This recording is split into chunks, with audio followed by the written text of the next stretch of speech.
Hi guys, this is Mike Hibbert back with another Python Django tutorial for you. This time round we're going to take the concepts that we looked at in tutorial number 3 about views and URLs, and we're going to take it a step further just to explore in more detail how that works. Last time we very briefly kind of went over the subject and we did a very simple, how do you actually link a URL to a page. But this time we're going to look at passing information through to pages using URLs, which is a useful task to know when you're doing web development. So, as well as that, we're also going to bring things more nicely packaged into the article app that we've been building throughout the series. And we're going to show you how to keep even the URLs for that article package separate from the rest of the project. So, with that, we're going to look at how that actually works in terms of separating URLs out set for a specific package. Now, the first time when we actually built the URLs last tutorial, we built the URLs in the Django test folder with this URLs file. And in there we did our hello world type URLs. This time, we're actually going to go into the article folder where our app is, and as well as having the models and a tests and a views file, we're going to give it a URLs file. And that all of the URLs within this will only relate to the article app or package. So that means that in future we could possibly just take that folder, article, drag and drop it into a different Django project, and add another line to the URLs file inside of our main project URLs file. That would just basically link in all of those URLs that are being pre-programmed for us. So it basically makes article more like a module in itself that can be dragged and dropped into other projects in the future, which is a great way of working because then you don't have to rewrite anything. So how do we do that? Well, the first thing is that we do create that URLs file, and then if we edit that, we'll just bring in, as normal, the import that we have at the top of our normal URLs file, patterns include URL. Then we add a list of URLs, being careful to make sure that we put this at the beginning, because although I'm not entirely sure why it's there, it breaks if you don't put it there. So always make sure you put that, whatever you do. So the next part is to actually add in 2 URLs that are going to help us demonstrate how the passing of information can work. So the first one is the way we pass through to the all function, or the all URL, which actually maps through to our articles view, which is a view that's just going to show all the articles that we have in our database. The next one is a bit more complex. Now, this is where we name parts of the URL. The reason why we'd name it is because once we start passing information through to our views, in the actual arguments to our view functions, we can then start naming variables. And I'll show you how that maps shortly. But just to basically give a description for what this actually means, we're saying there's a URL called get, and it takes a parameter that inside this square brackets is called article underscore ID, under the article, the angled brackets, sorry, followed by some regex for the type. So that's an integer or a number, plus, so it can be any length. It doesn't have to be 4 digits or 1 digit, it can be any length. And the reason for that is obviously because article IDs could be, could number into the thousands, or it could just be 5. So we don't want the URL system looking for a number that's always 2 digits long, for instance. So we're saying that digit within this particular part of the URL between these 2 slashes can be of variable length. And then all we're saying is that it maps through to article views article. And that's all we've said for that. Now that we've done that, we can then tell the main project URLs file how to deal with it. And the way that we do that is we add this one single line, which is very simple. We're going to say that whenever anybody types in articles / anything, we should map that through to the set of URLs that we include from article.urls.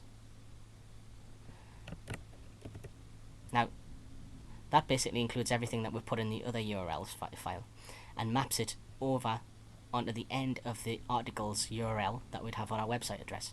So for instance, if we go articles all on our URL, our system will map through from articles and go and look for another smaller URL called all inside of our article URLs, which of course we defined here. So it'll map through to that and then know that that actually maps through to the correct view. And the same with the other ones. So for instance, if we were to say get to, that would map through to our URLs, and this would be picked up as 2 or 3 or whatever the ID is. It would then be turned into an article underscore ID variable and passed through to the view. Now, one thing that just is important to note is that when I'm making these URLs, I'm using the URL function to wrap around. In my main sites or my main projects URLs, I've excluded that from the beginning of the line because I'm only making this to encapsulate that. And that's something peculiar to when you use include. You don't need to put URL at the beginning, you just basically wrap it and use your include. And then Django's smart enough to figure out the rest for you. So, how does this all map to our views? Well, if we start by bringing in our views, and this is the view file from our article folder, by the way. So this folder, this file. So it's separated out from the main project. So let's go. So render to response. That was our very simple one-liner function that helps us to render an HTML template from our templates folder. And I'll show you those shortly. We're now going to import our model that we created in our earlier tutorials. I think it was tutorial 2 where we created the articles model.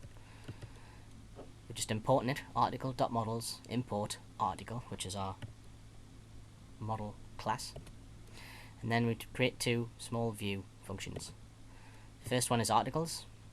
The only argument to that is request, which is as normal. That's what we saw last time. But this time, instead of just sticking a variable in there, we're using article like we did in tutorial 2, and we're getting all of the objects out of there. So we're using the object relational model to just pull out data without using any SQL and just using code. And we're assigning it to a variable called articles, which we're going to then pass through to our template file called articles.html. The next part is a little bit more complex, obviously, because it's now we're going to deal with passing variables into our view functions. In our URLs file, we defined it as article ID between the angle brackets, and we said that it's going to be an integer of variable length. So now in our view function, we have article, and there's the name of the variable, which matches what we've called it in our URL definition, and I'm giving it a default number of 1, so just in case there is no article ID ever passed, it'll automatically pick number 1, and that's fine.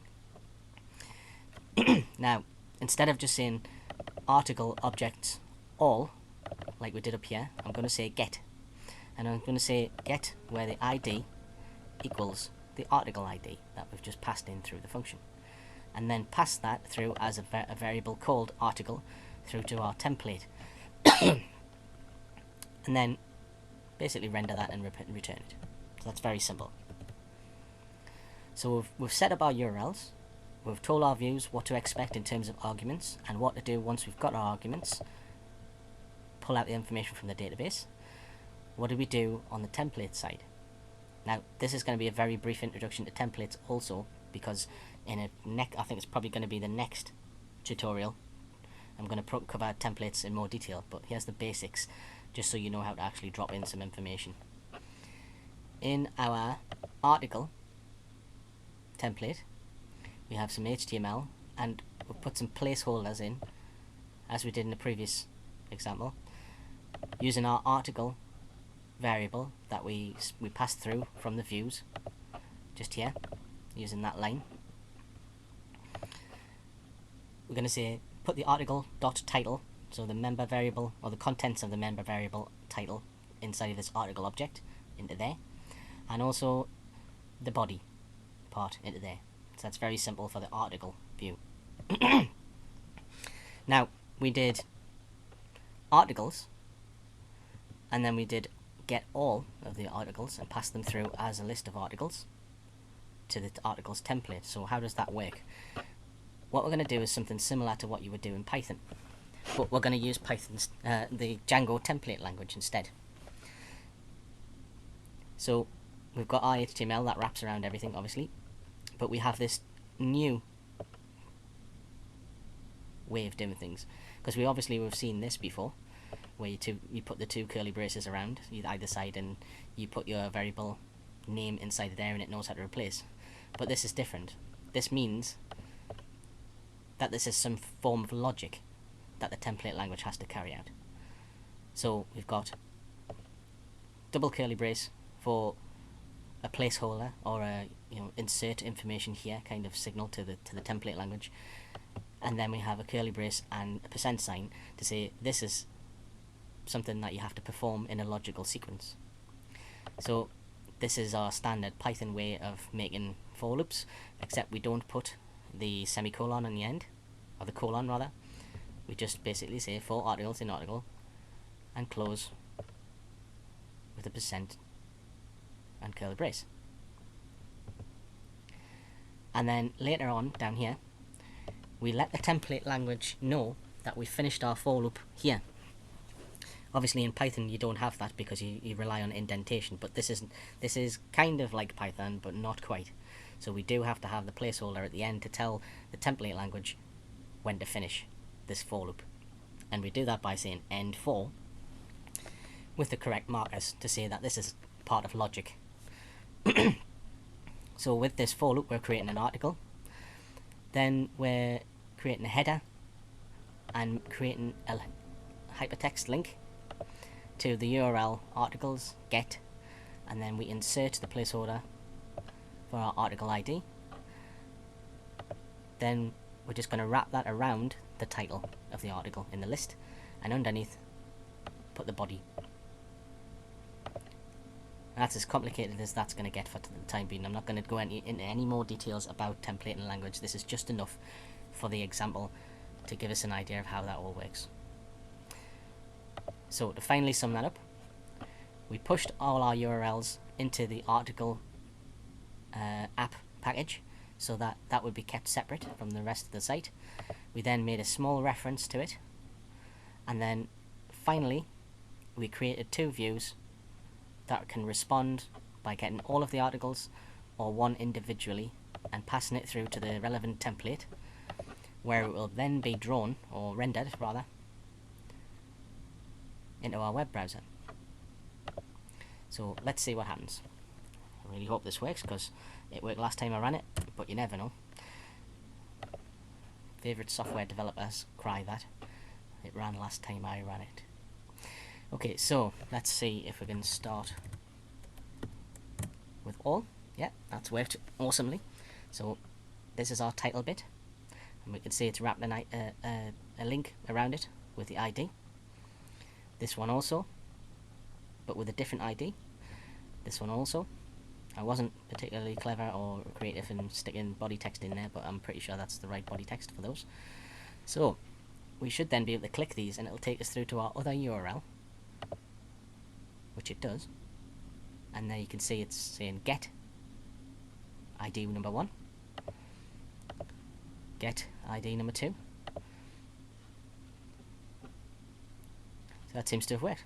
So well done me. Right, so that completes this particular part of the tutorial series. I hope this gives you a bit more insight into how to set up views and routes and how to go about packaging things so that you can then reuse your code in other sites and stop yourself reinventing the wheel, so to speak. If you like this video, please click the like button, and if you want to see more of these tutorials as they get uploaded, then click subscribe. Thanks for watching.